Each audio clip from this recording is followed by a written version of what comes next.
Let me welcome all of you to the Institute today for the release of our new book, Global Trade in Services. This is a rather unusual study for our Peterson Institute. As most of you know, we specialize primarily in applied research, where we are taking at least widely recognized theories and data sets and trying to address important policy problems with those. This study is different because it is really a pioneering case of basic research into the area of services trade for a simple reason. The reason is that services, though they make up 80% of the U.S. economy, have never attracted the same kind of data compilation and analytical effort that the manufacturing sector has in the past. And so, in the view of many of us, the services dimension of international trade negotiations, U.S. international efforts, has been underweight substantially, in part because people just didn't know enough about it. Literally, the data on services trade has been far inferior to that of manufacturing or agriculture. Therefore, the analysis of what might be possible in services trade, even the share of the services sector that is tradable, for example, have been issues not very widely understood, appreciated, or therefore worked upon in the policy sphere. And so, recognizing that lacuna, big lacuna we felt a few years ago, we decided to undertake what for us, as I say, was unusual, a kind of basic research job to try to enhance understanding of the potential that the services sector might have in international trade, and particularly the international trade stance of the United States, and also then to draw some policy inferences from that in an effort to see whether this could provide a new area of major focus for U.S. policy in this area. Nobody, I think, is better equipped to address that set of issues than Brad Jensen. Those of you who follow trade analysis and trade policy, but particular trade analysis, know that Brad has for 15 years been one of the pioneers in the analysis of so-called microdata, linking up firm-specific, industry-specific data with broader macro numbers to try to understand the interstices and actual workings of trade in the U.S. economy through individual firms and sectors. Given the database, he did that primarily in the manufacturing sector, and indeed he's one of the 50 most quoted young U.S. economists in academic journals and such, because he has done such extensive and such highly regarded work in that area.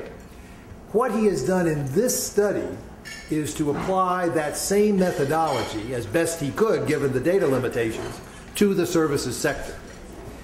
He has gotten rare clearances to use data from both the Census Bureau and the Bureau of Economic Affairs and Commerce. You have to get special clearances to use the kind of data he has. But he's done that and laboriously worked through mounds of empirical evidence to bring this kind of study to fruition for the first time in the services sector. He'll be the first to say it doesn't solve all the problems, it doesn't fill all the gaps, but it certainly goes a long way to do so, and we hope and believe will enhance understanding of this critical aspect of potential international trade.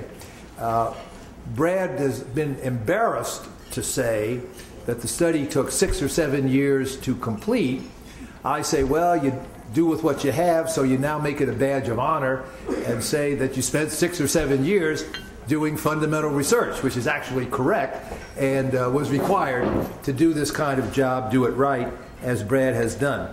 The study was supported by the National Science Foundation, the Sloan Foundation, the MacArthur Foundation, again indicating the importance of the topic and also the in-depth and basic research nature of the study itself. So, with that rather windy introduction, because of the unique nature of the study and because of Brad's unique credibility in presenting it, I want to turn to Brad. He continues as a senior fellow here at the Institute, though he left 4 years ago on a full-time basis to become professor of economics and international business at the McDonough School of Business at Georgetown.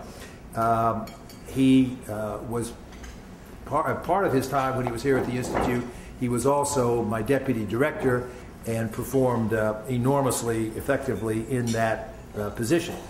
Prior to coming to the Institute, he'd been director of the Center for Economic Studies at the Census Bureau, so nobody knows those data better than he.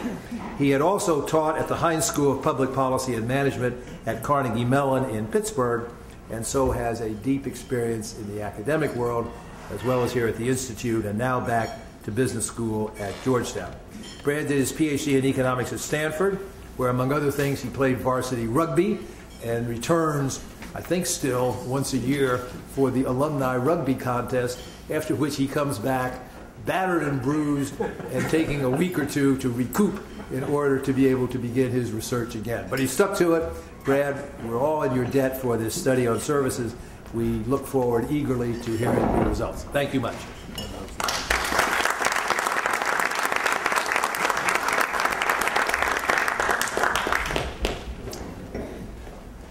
Thanks, Fred. So I'm going to talk for the next, 45 minutes or so about trade and services. And you might wonder why. Why this topic? Why, if I had this expertise examining very detailed data on the manufacturing sector, would I leave that comfortable world where the data are so rich and robust? Why, when right now, to the extent that people are interested in international trade, it's largely about how goods exports can help reduce unemployment. It seems a funny time, a funny choice to talk about trade and services. So why? Why have I spent the last 6 or 7 years trying to plumb the depths of this? And to me, it kind of comes down to just this picture. So if you at all are concerned about the impact of trade on labor in the United States, and I'm going to talk exclusively about U.S. data, but I think that it doesn't require much imagination to see how the same picture could be portrayed for most advanced, either Western European, other North American, or developed Asian countries. And the trick is that services now account for, depending on how you define services, the vast majority of employment in the U.S. economy. Right here I've got on the right-hand side this gray patch, which is what the Census Bureau defines as services. And it's 50% of employment. Okay, that doesn't include wholesale and retail, doesn't include government.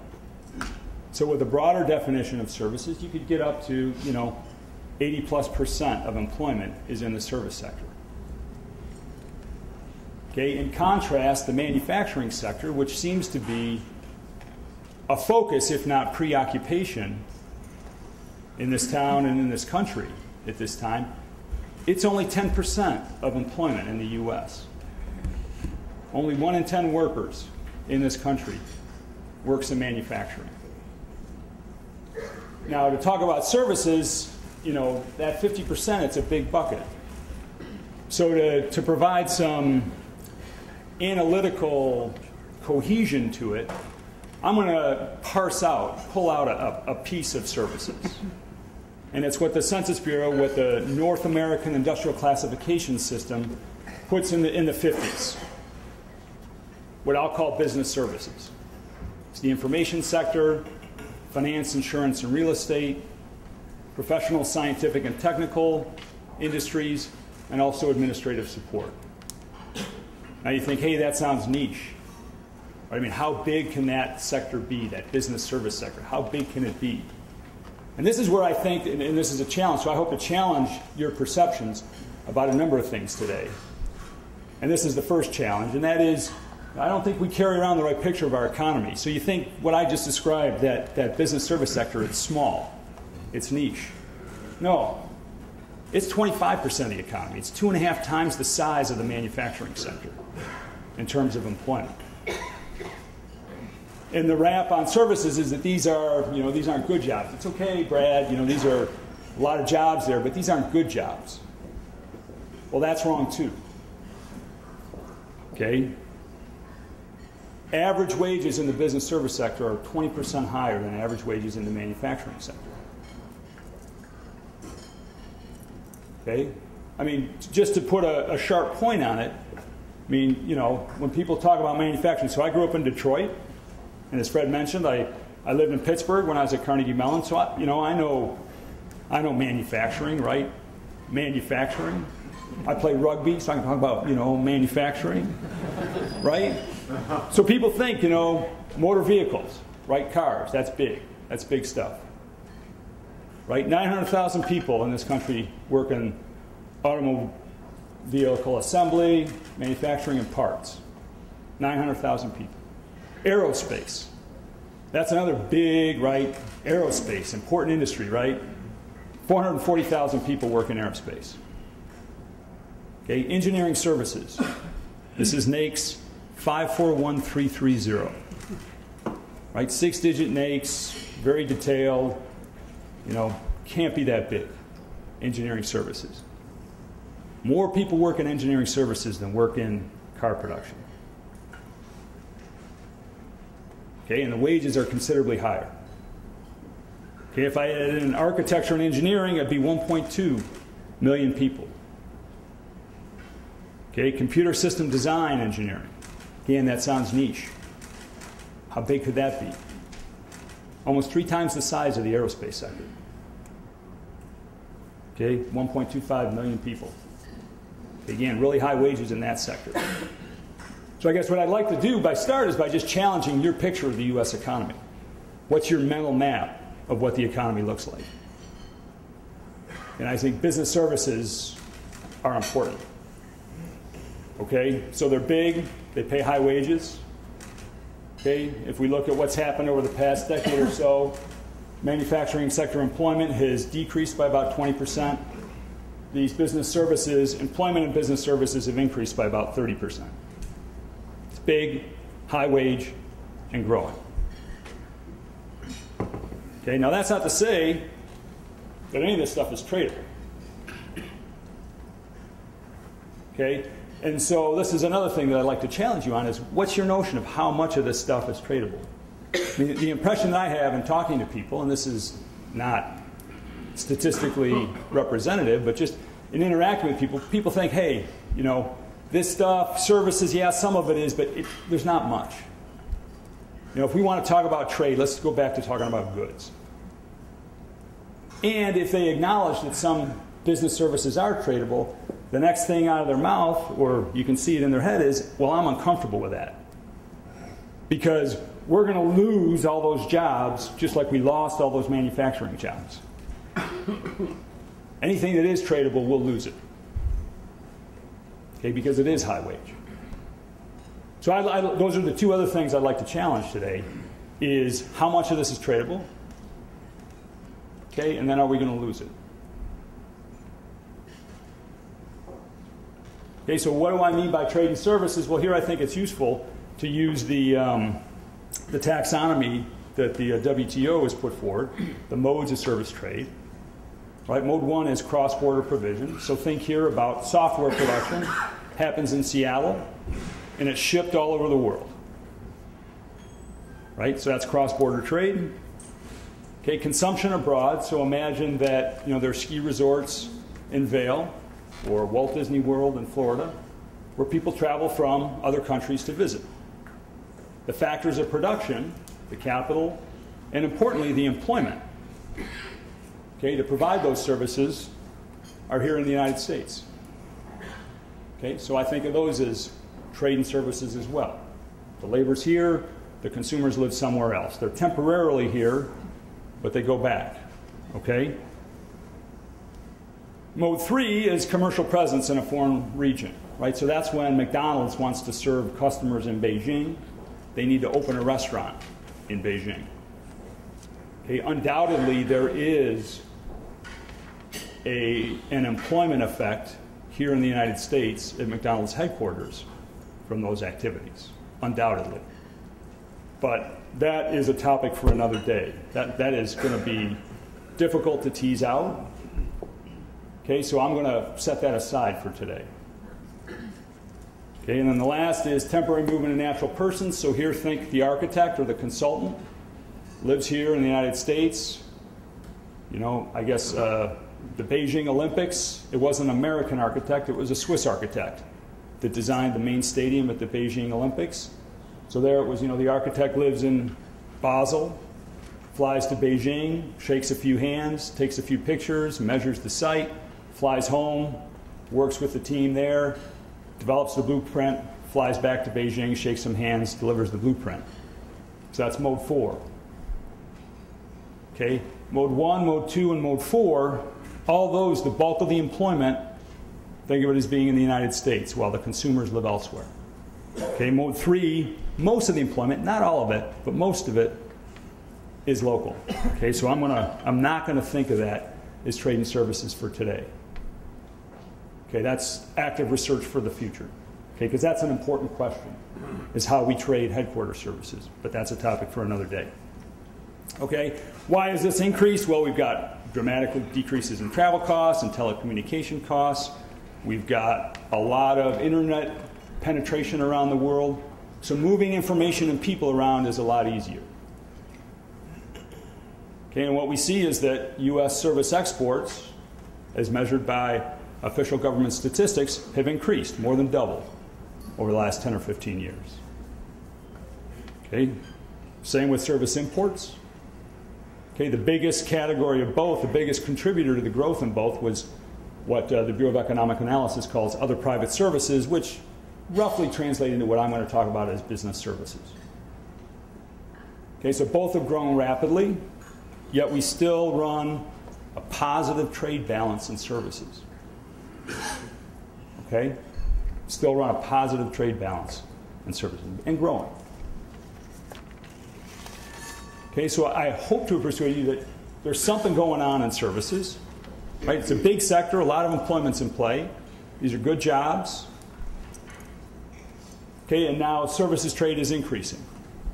So what if I wanted to take a closer look?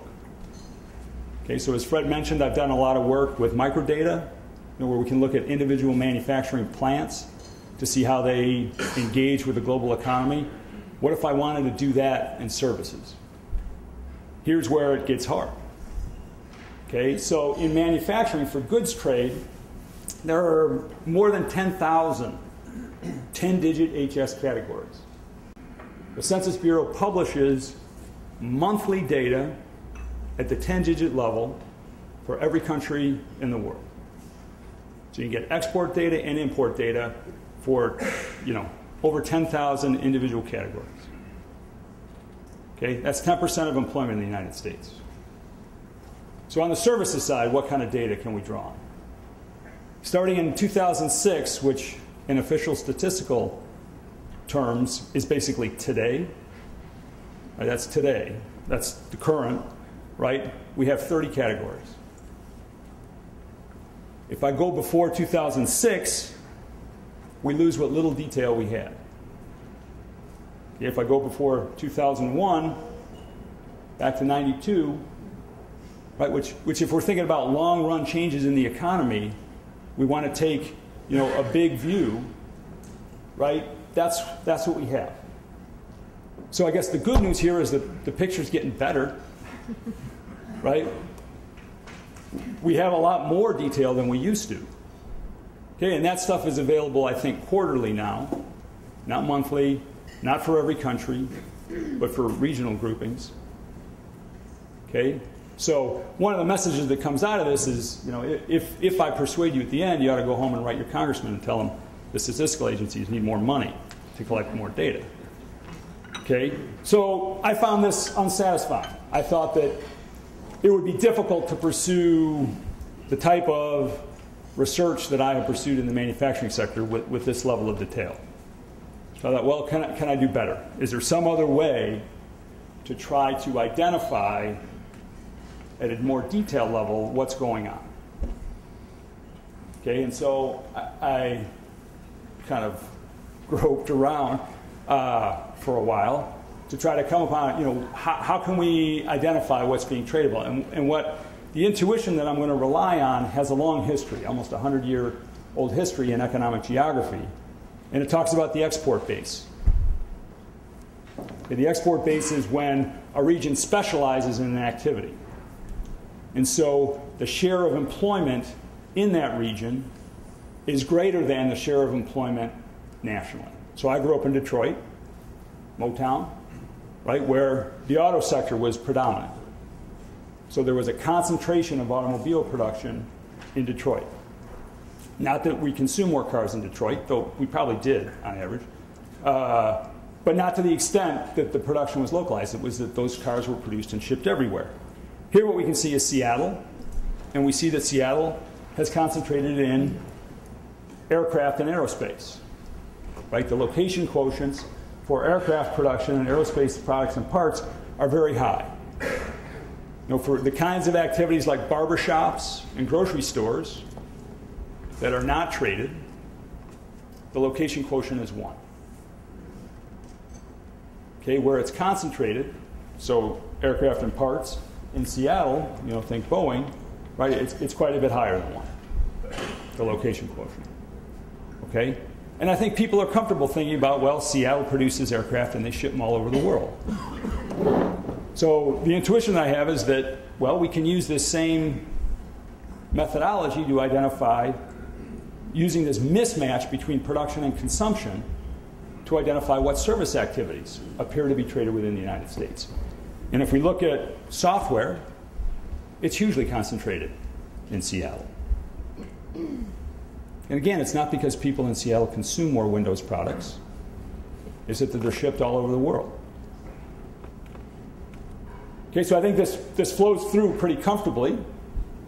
And if I transform the location quotients in every region in the United States into a Gini index of how mismatched is production and consumption of these services, what comes out is a very intuitively appealing, at least to me, way to classify industries and occupations as to whether they're being traded within the United States. Okay, so here is, all the dots are industries. And what you have on the vertical axis is the Gini coefficient. It ranges between 0 and 1. What's on the horizontal axis is just NAICS industries. So you can see, well, you can see the red circle, right? That's manufacturing. And you see that most of manufacturing is pretty geographically concentrated. Most of manufacturing production is pretty geographically concentrated. There are a handful of industries below that 0.1 that aren't. That's concrete, gypsum, and lime production, structural metals, paperboard boxes, and miscellaneous manufacturing not elsewhere classified. Okay, so stuff that has a high weight to value ratio, stuff that's not traded, basically. Okay, and in manufacturing it's nice because we can tag it up with trade data. And this ranking of it is validated by international trade data. So then we can draw the line, between tradable and non-tradable, and then move to business services. And you see that business services aren't quite as concentrated as manufacturing, but there are a lot of business services that are concentrated enough to suggest that there's trade going on in the United States in these activities. And to me, that says it's technologically feasible to deliver these activities at a distance. Doesn't mean they're going to be traded internationally, and we'll get to that in a little bit. But it says that at least technologically feasible to provide these things at a distance. Okay, the kinds of things that are really concentrated are, again, it's what falls out of this is really intuitively appealing. Movie production, sound recording, software, securities and commodities trading. Okay, below the non-tradable cutoff line, things like retail banking, circa 5 years ago, video disc rentals. Right? That's probably going to change. Okay, those are the kinds of business services that are non-tradable. Okay, I can do the same thing for occupations. Okay, what falls out of that is pretty intuitively appealing. I'm going to, in the interest of time, restrict my remarks to the industry data.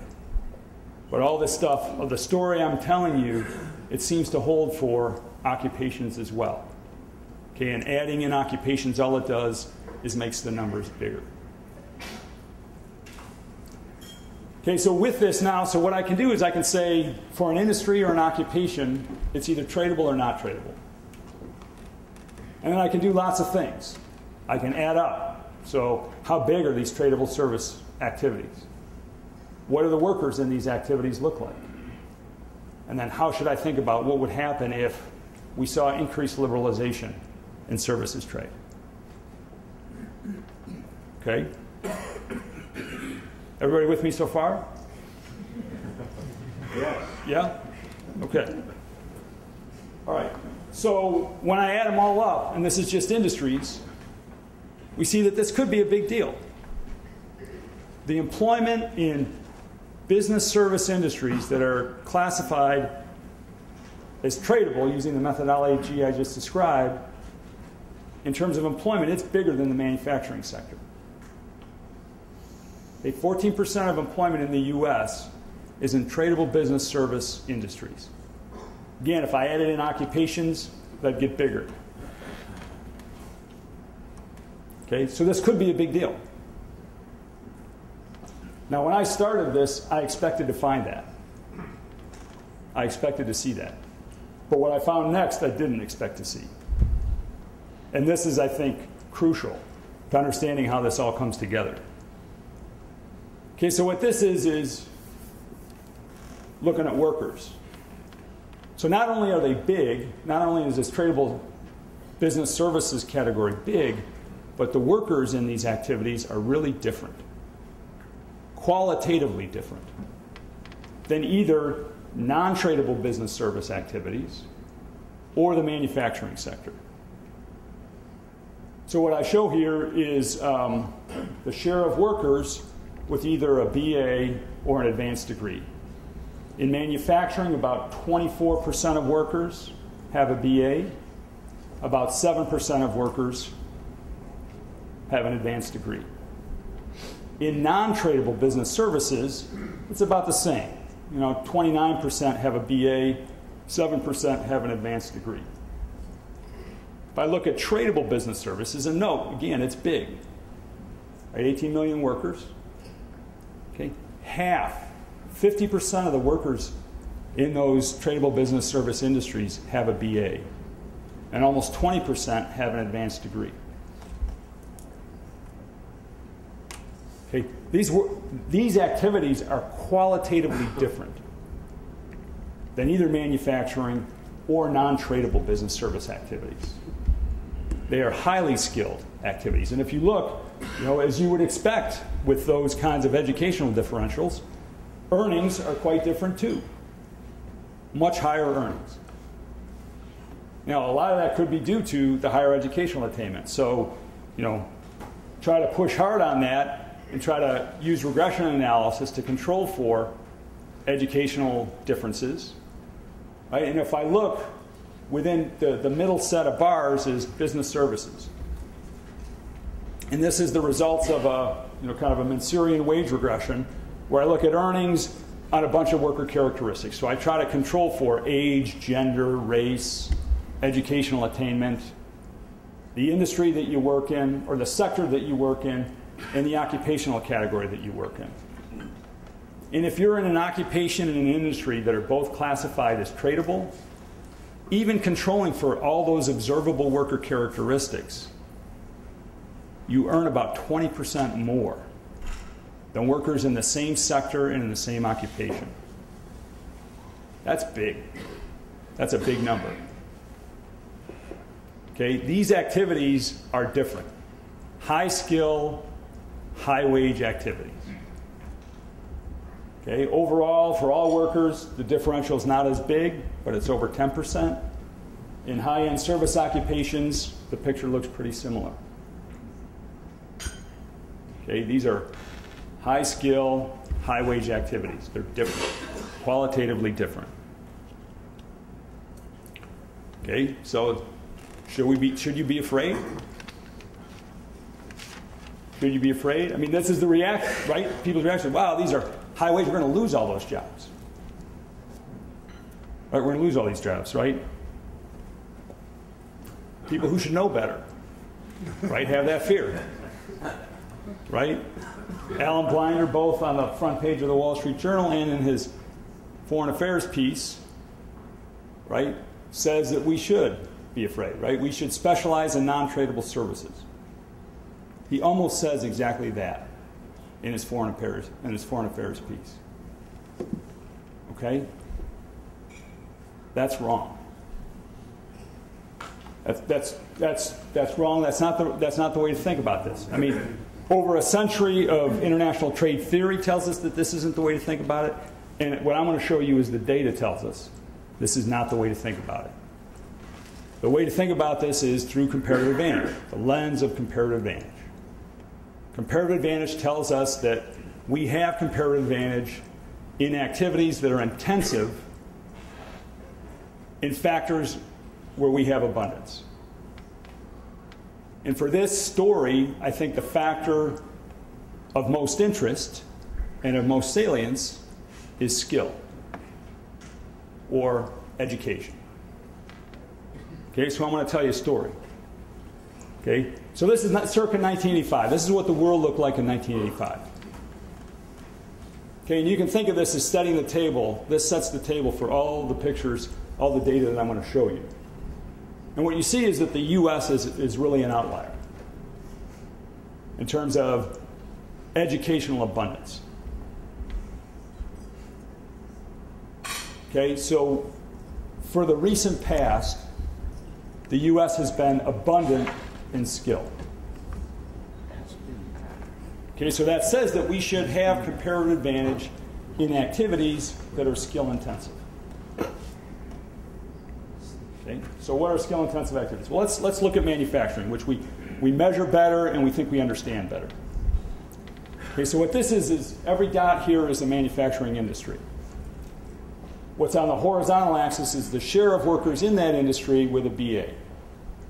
On the vertical axis is average wages, average earnings in that industry. And what you see is there is a very tight correspondence between educational attainment, or the share of workers with a BA, and average income, or average wages. Okay, the trade data, they don't have skill on them. So what I'm going to do is I'm going to use earnings as a proxy for skill. And this picture is meant to persuade you that I'm not being fast and loose. Okay, that earnings are a good proxy for skill. Everybody with me so far? Going after lunch, it's always a little, disconcerting when it's quiet out there.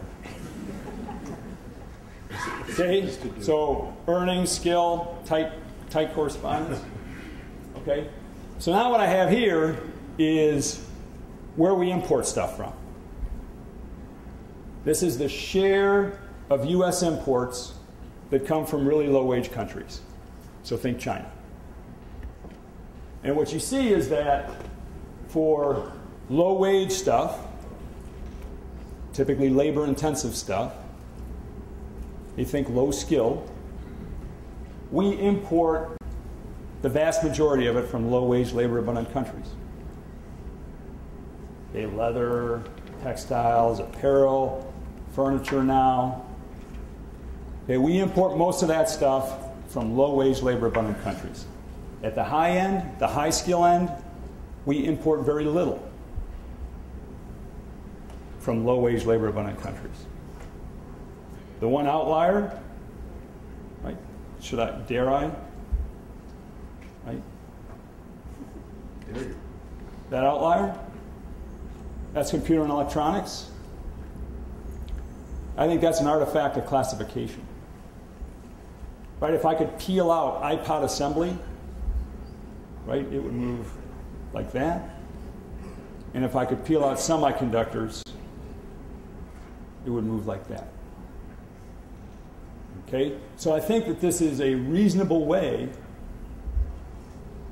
Okay? Comparative advantage seems to work in manufacturing on the import side. Okay, what about the export side? Oh, so just for our purposes today, just to keep this simple, right? Think of there being like a threshold, somewhere between $40,000 and $50,000 a year, which is about the median income in the U.S. And somewhere in there, that's the line, the dividing line between where activities where the U.S. doesn't have comparative advantage and where it does. That's obviously a gross simplification, but for our purposes today, I'd like to invoke that simplification.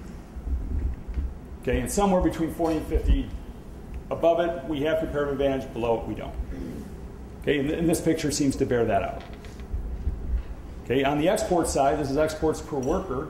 We see that for high wage, high skill stuff, we export a lot per worker. For low wage, low skill stuff, we don't. Okay? Again, that notional 40 to 50,000 threshold seems to be about the right place. Okay, so this is manufacturing. And there's a host of microdata work that I've done, that others have done, that suggests that this is the right way to think about what's happening in manufacturing. Okay, there's more detail in the book. Okay? So now let's look at services where the data aren't as good. Okay? Here I'm going to show you each of those dots as a service industry. And while the correspondence isn't as tight as in the manufacturing sector, you can still see that there is a positive correlation between educational attainment and earnings. Okay, so I'm going to do the same thing. Where we have data on the services side, which is not everywhere, it's not as good, it's not as detailed, okay, but the Census Bureau has establishment level exports for certain service sectors. Okay, so here's what we see there. And I know the horizontal axis goes to much higher levels of income because these business services are high wage activities. And what we see here, this is exports per worker. And again, you see that at the low end, we don't export a lot per worker. But above that 40, 50,000 threshold, we do. Okay, so again, I mean, is this airtight? No.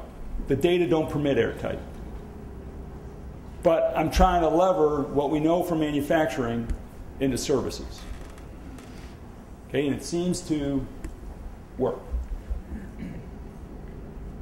What about the import side? Here it gets really hairy, right? We just really don't have good, detailed, by-country import data. To the extent that we have it, if we look at business, professional, and technical service imports from the U.S., I mean, if you think about the picture in your mind, and based on what you read in the business press, where do we import all that stuff from?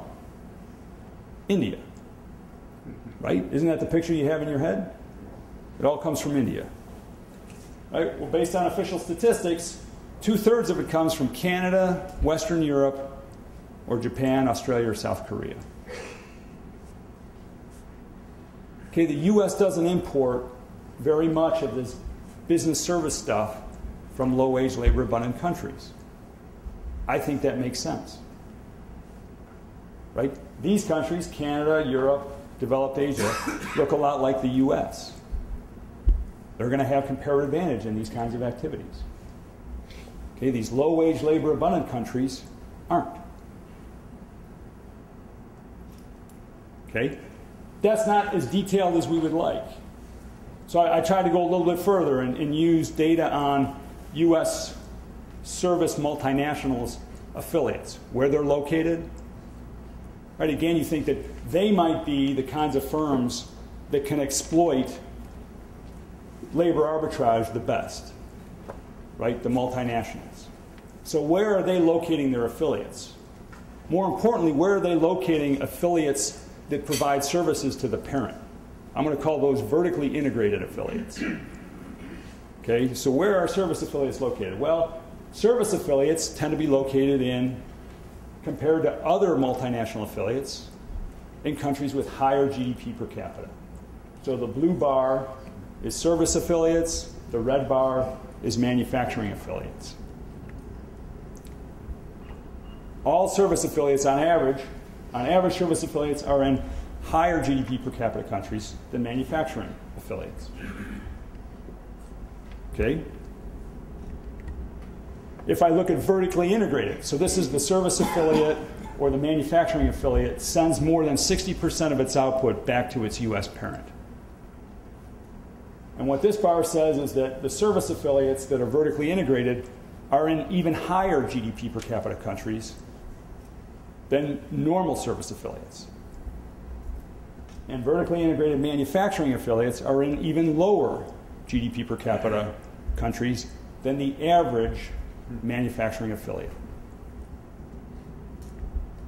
Okay, and so I can go one step further using the data and look at compensation levels.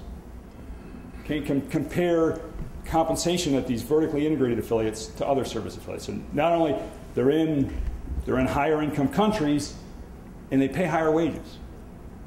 So this doesn't seem to be about, you know, a low skill labor arbitrage play. In manufacturing, that's what it looks like. But in services, it looks like, you know, they're looking for skill and they're willing to pay for it. Okay? So again, I think, you know, is this airtight? No. But it's kind of pieces and parts that suggest that comparative advantage is the right way to think about this. Okay, so are there opportunities here? I think there are. I don't think we should be doom and gloom and fearful. I think there are opportunities. Okay, and the big opportunity is that, you know, in spite of having comparative advantage in services, our service sector is nowhere near as globally engaged as our manufacturing sector. Okay, if we look at just kind of at plant level or establishment level data, in manufacturing, about 25% of plants export. Okay, in services, it's only 1 in 20. If we look at just exports to sales ratios, in manufacturing, it's about 20% of manufacturing sales are exported. In services, it's less than 5%. Okay, so why is that? Why do we export so little? In a sector where we seem to have, or at least I hope I've persuaded you, that we have comparative advantage. Why is that? Okay, well, there are impediments. And it's not tariffs. And this is another reason that this stuff is hard. Right? It's hard to measure. What are the impediments? It's not tariff lines. Right? It's just a host, a web, a thicket of domestic regulation, policies, industrial practices that make it difficult to provide these kinds of business services across borders. Just some examples. Right? Requirements for and restrictions on commercial presence. So to be an architect in a country, you need to have a local presence. You need to establish an office. However, you can't establish an office until you demonstrate that there's a need. So kind of a, you know, catch-22. Right? Economics needs test, quotas, requirements for local joint ventures, licensing accreditation issues, regulation, differential tax treatment, and then government procurement practices. All these make it hard. And this is going to be hard work if we want to liberalize here. It's going to be hard. But I hope to persuade you that there's enough in play here that we should be trying harder than we are now. Okay? So to get a sense of, so this stuff is hard to measure. Okay? There are people at the World Bank who have been working very hard to try to quantify these impediments. So Aditya Batu and Ingo Borchert have done some work, and this is work that they've done. And what you see is that the US and Western Europe have relatively low barriers to services trade. So that went out on the far right-hand side is the US. In contrast, you know, the highest barriers for the data that they have is India. Okay, not too far below China, right? Russia, Brazil, all have relatively high barriers to services trade. Okay, we've opened, I mean, not that it's easy in the US. I mean, just think about, if you're a lawyer, you've got to pass the bar in every state you want to practice. Right? So there's even work to be done domestically.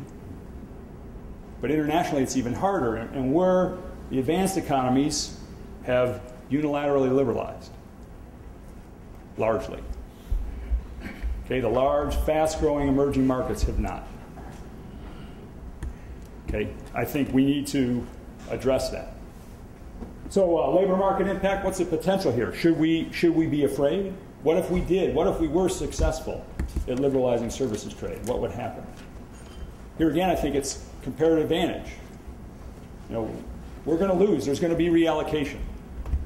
Right? Where we don't have comparative advantage, there will be dislocation. Okay, how much? How much is that going to be? Well, here what I've shown is the cumulative distribution of the share of employment in business services, which is the green line, and manufacturing, which is the blue line. And then I've put in that kind of notional threshold for U.S. comparative advantage. And what you see is that, somewhere between 50 and 60% of manufacturing employment in the United States is below that threshold. To me, that suggests we're looking at more adjustment in manufacturing. Okay? But in services, only about 30% of employment in these tradable business service activities is below that threshold. That looks more manageable to me. Okay, that looks more manageable.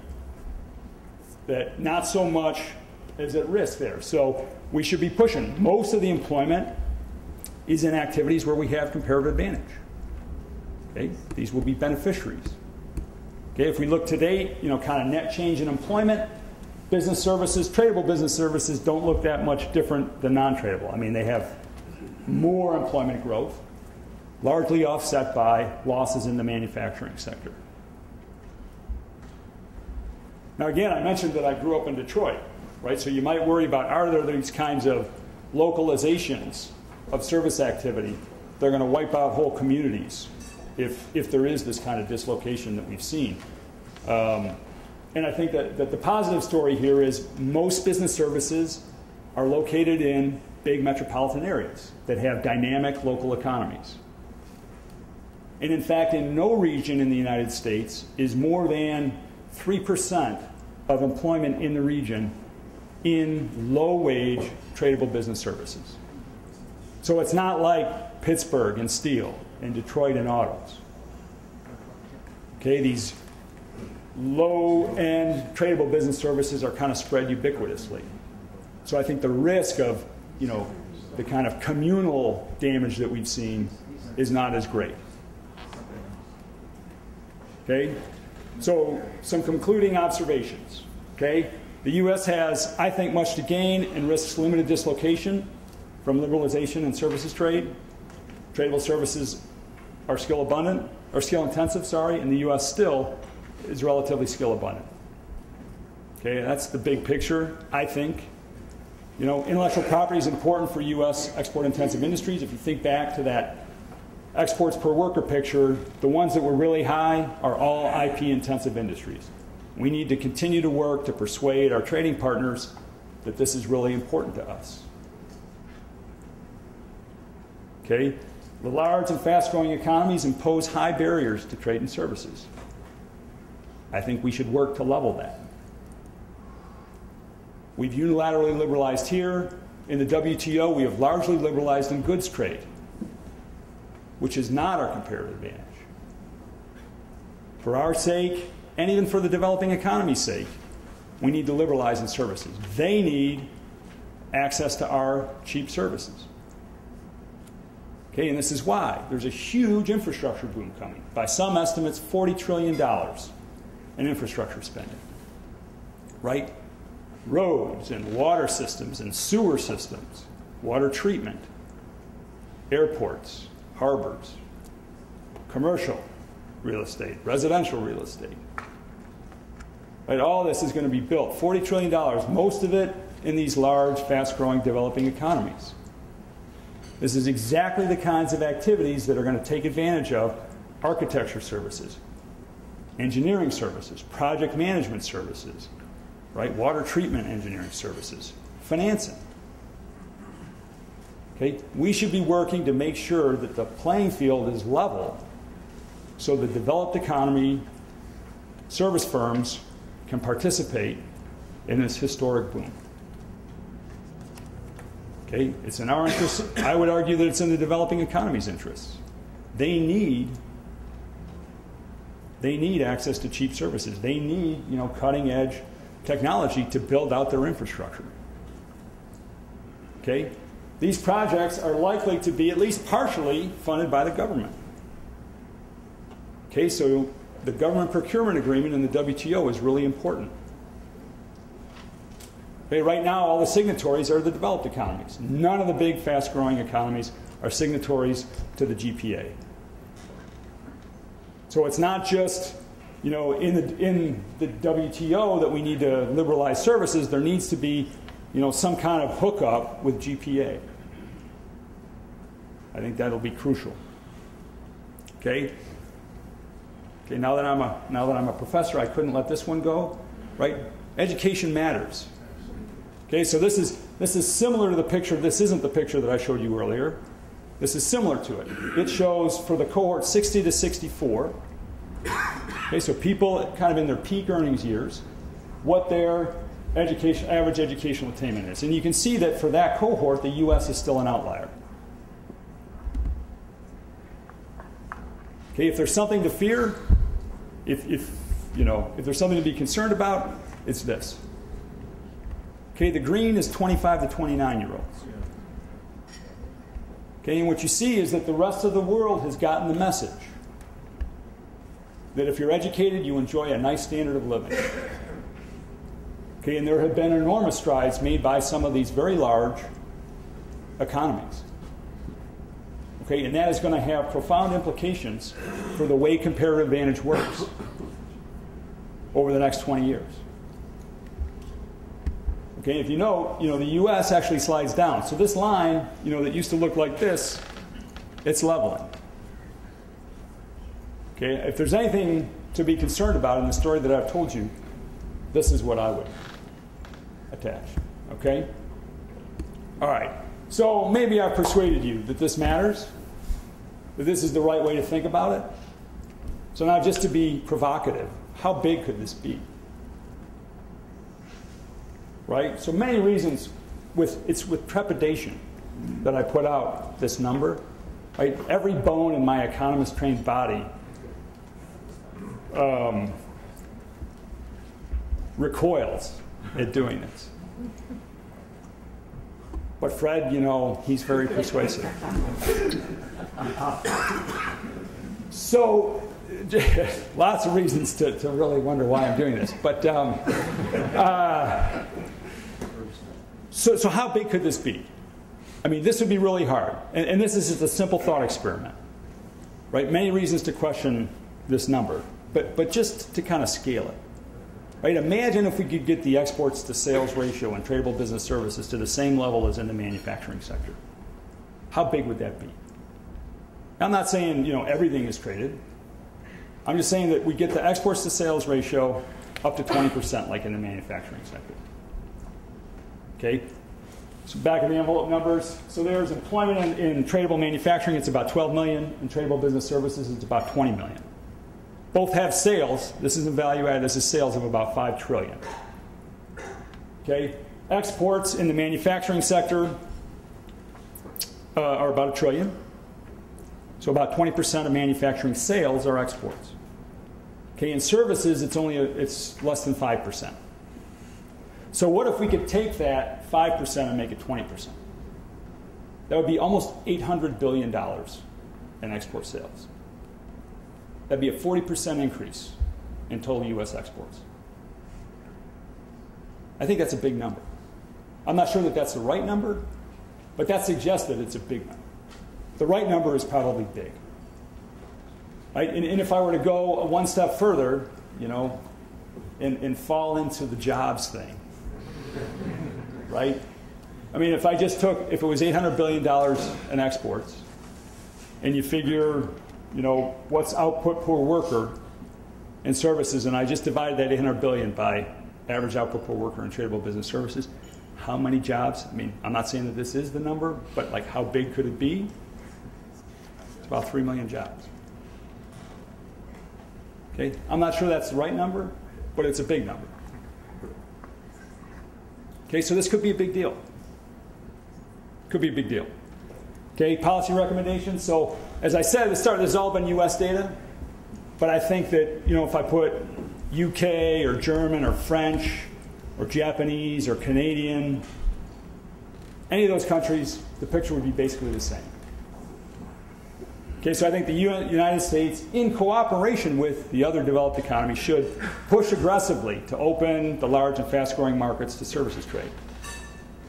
Okay, continue to push for improved intellectual property protections, right? Push for further liberalization of business services in the WTO. Okay, here's what's crucial. I think there's got to be the hookup with the government procurement agreement. Okay, this is going to be government money.